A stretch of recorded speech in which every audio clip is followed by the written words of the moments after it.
Welcome to the weekly Kashmir University Video Digest Quest. First, a look at the highlights. Dean Academic Affairs Professor Ashraf talks about admissions. An interview with Dean Research Professor Sheikh Javed. Digital India Awareness Camp held.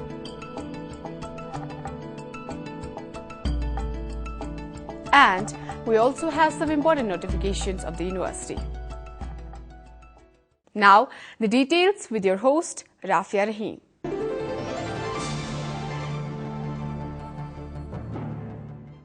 The University of Kashmir conducted the entrance examination of 2015. This year, the examination was delayed due to last year's devastating floods.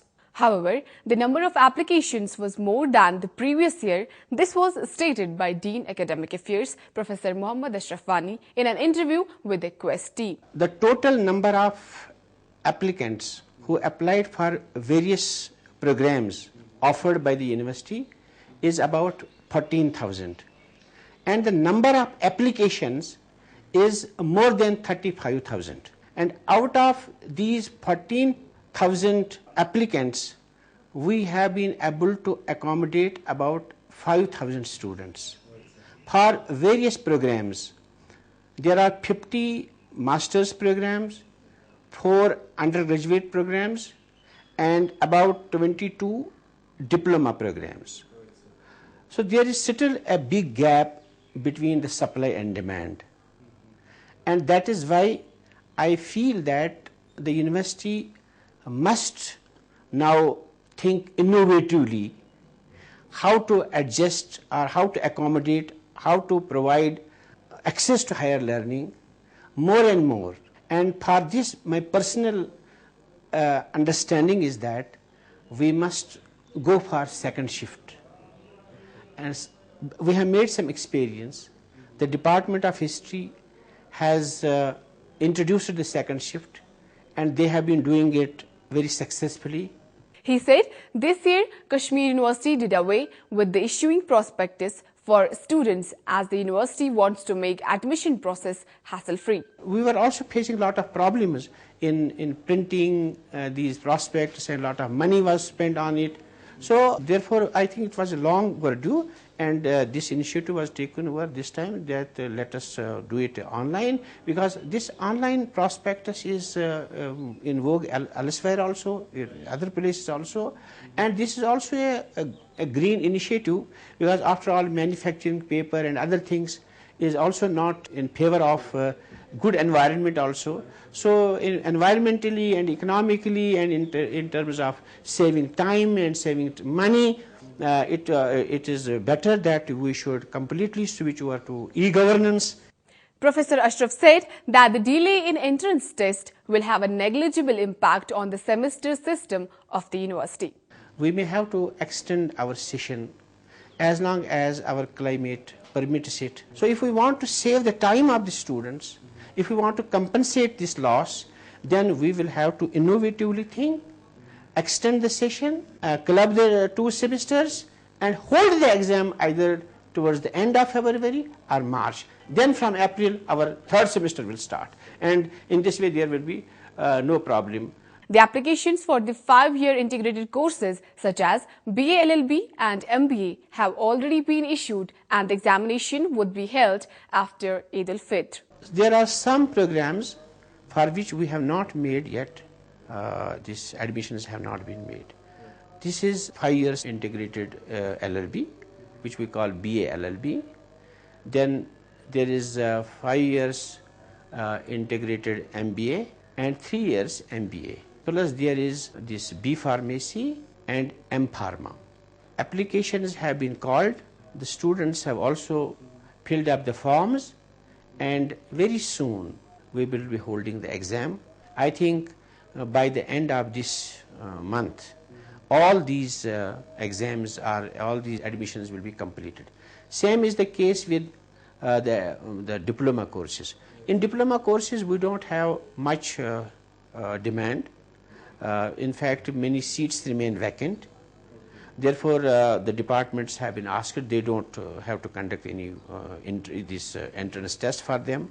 Professor Ashraf told Quest team that the university is contemplating to hold Kashmir University entrance test provisionally so as to save the time of students.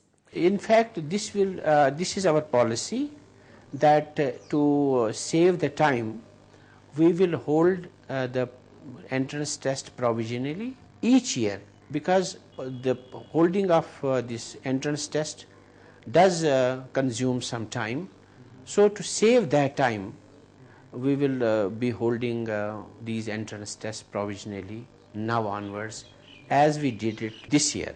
And now onwards, it will be more efficiently, pursued, so that the time of the students is not wasted. Kashmir University helps some needy students by slashing their fee or remitting it completely so as to help them to complete their studies. Dean Academic Affairs said that J&K Bank has come forward and they will adopt some needy students of the university.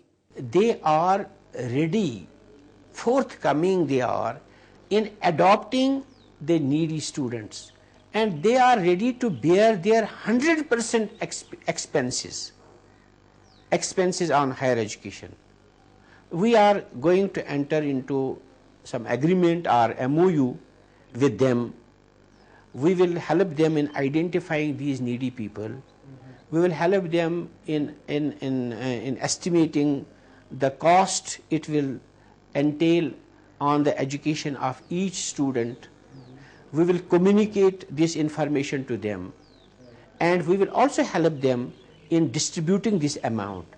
I am hopeful that this year we may be able to help 100% needy and destitute students with the help of the J&K Bank. This is a very happy news which I want to share with the audience through this program.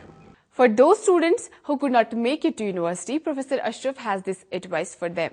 They must try outside and try in some very good institutions. That's one. Second is that we have also distance mode of education, because presently distance mode of education is a very popular mode of education. Both our university also offers all these programs through distance mode, and then there is Indira Gandhi National Open University, they are also offering. Plus, I would insist on this thing, that our students must understand that unemployment problem is a very great problem, a very serious problem, and it is aggravating day by day. Therefore, my suggestion is that they must understand the trend of history. That is, they must understand this, that the problem is going. Mere degrees is not going to fetch any employment tomorrow.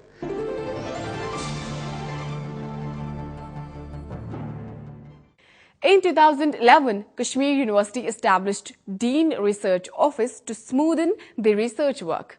Since then, the research work in the university has surged. The office was also established to look into the loopholes and correct them.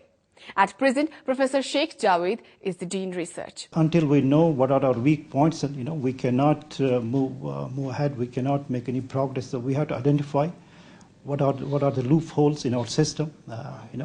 What are the gaps in our system, in our research area. Then we can try to fill up those gaps. Now, for example, if I compare our university with other universities and leading universities in India and abroad, I see there's a major difference. Let's say that in a department, there are 10 faculty members. In IITs, if you look at IITs, and out of 10, 8 people are working. They are doing some research work, and 2 or 3 are not so active. But now, if I look in our university, I find that the situation other way around. You have 10 people, but 8 are not working or are not very active. Only 2 people are active. So this is the major problem. Also, there are other weaknesses in our university, in our research work, and so we are trying to identify those weaknesses. Professor Javed said that half of research scholars in the university are females, which is a good sign. This is very encouraging, actually. So we have around 480 students who are registered for various faculties in the university, and let me tell you, the positive point was that the number of females who have registered were almost half, and in some faculties like biological. So number of females were almost twice and double as compared to the male.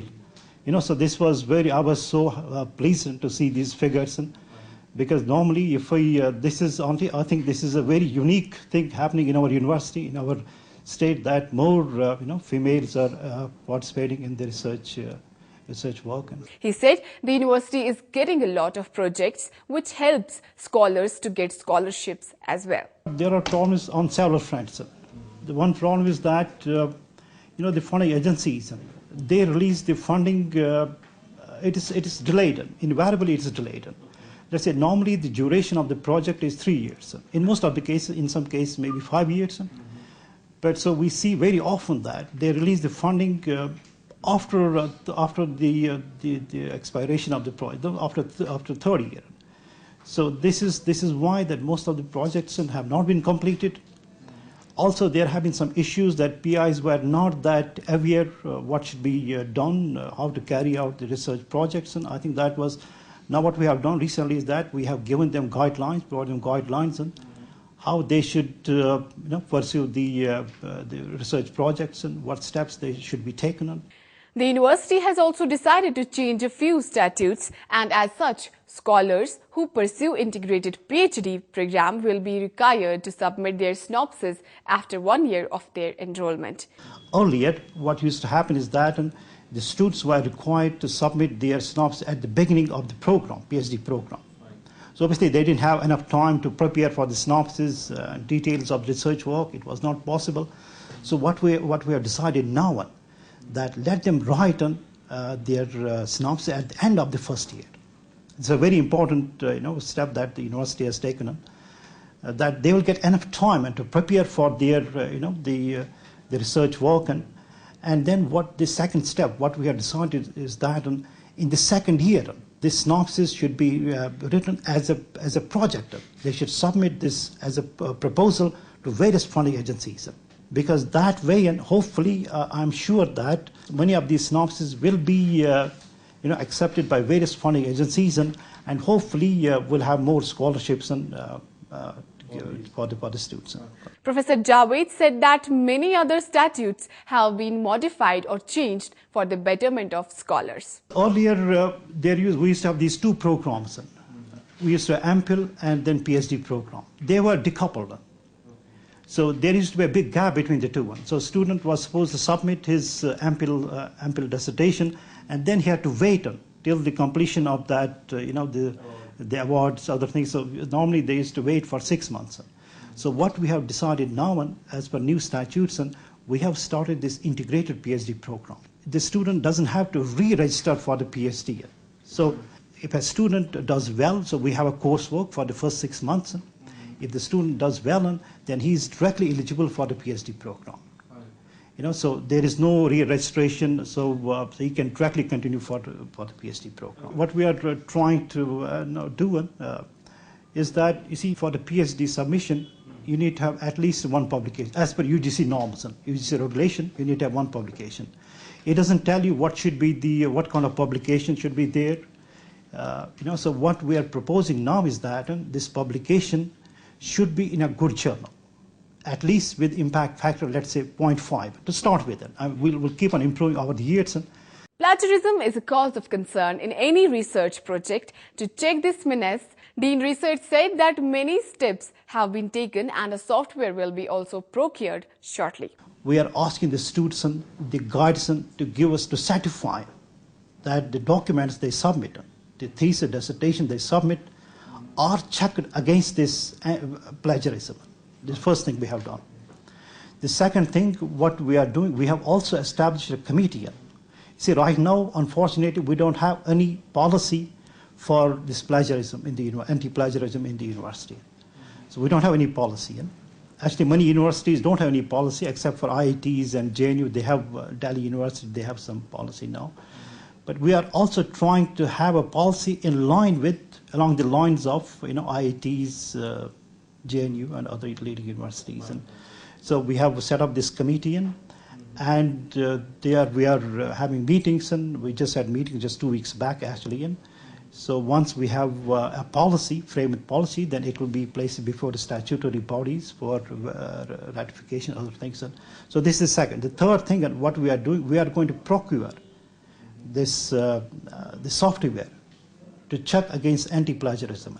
Replying to a question why scholarships of JRF fellows get delayed, Professor Javed said that the concerned agencies are to be blamed for that.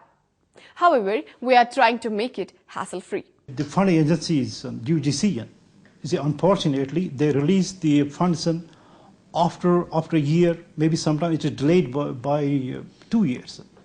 So what we are doing now, you see, we have our so-called local funds and our own resources. So meanwhile, we try to use this, our own local funds. We give the fellowships. Then we reimburse that and as and when we receive from the UGC.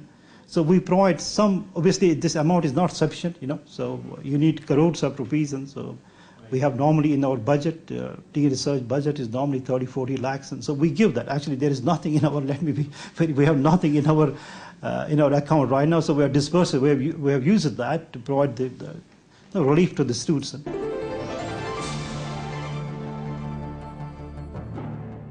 To celebrate the Digital India Week, Software Technology Parks of India, in collaboration with Kashmir University, held an awareness program. The program was held in the Gandhi Bhavan. Many experts expressed their opinion on the occasion. Later, speaking to the Quest team, experts said that this function was organized to sensitize people about the importance of getting digital. The prime aim of celebrating Digital India Week was from the deliberations of the Prime Minister's office, Shri Narendra Modi ji. This was to basically introduce and give all the areas of the society, including education, industry and governance, the digital divide, and to reduce that digital divide between all these spheres which were existent. The celebration is not as important as it is to create awareness among the youth of the valley. That's more important. That's what the stress has been on, because our students need to be informed about what is happening in the industry and what avenues they have from the IT entrepreneurs. I'd like to emphasize on a fact that Digital India is a very ambitious plan. It's a very ambitious project to be launched all over India.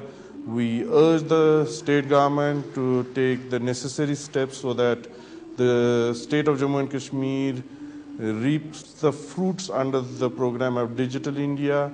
This does not go waste, as has been happening with the other centrally sponsored schemes here, because this is a scheme which is going to generate huge amount of employment. ऐसे programme करने से एक तो students को पता चल रहा है कि हमारा फ्यूचर क्या है या प्रेजेंटली हम कहाँ पर है अभी. ऐसे प्रोग्राम करने से एक तो आम इंसान को और खासकर आईटी स्टूडेंट्स को पता चल जाता है कि क्या होगा और आगे क्या होने वाला है.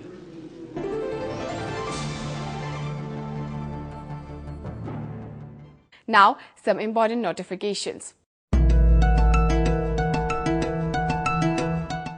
The girl students desirous to avail the hostel accommodation are intimated to apply for the same on the prescribed format available in the office of the Provost Girls Hostels.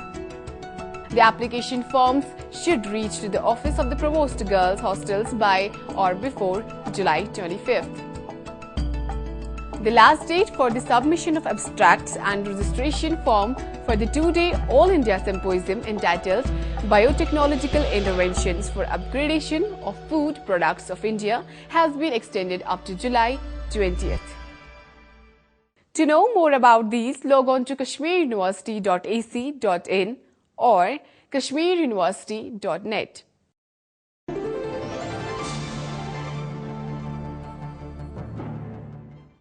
With this, we come to end of today's program. To watch all the episodes of Quest, log on to ammrckashmir.com. Send us your suggestions at our email address quest@ammrckashmir.com. Before I take your leave, here are a few words of wisdom. If liberty means anything at all, it means the right to tell people what they do not want to hear.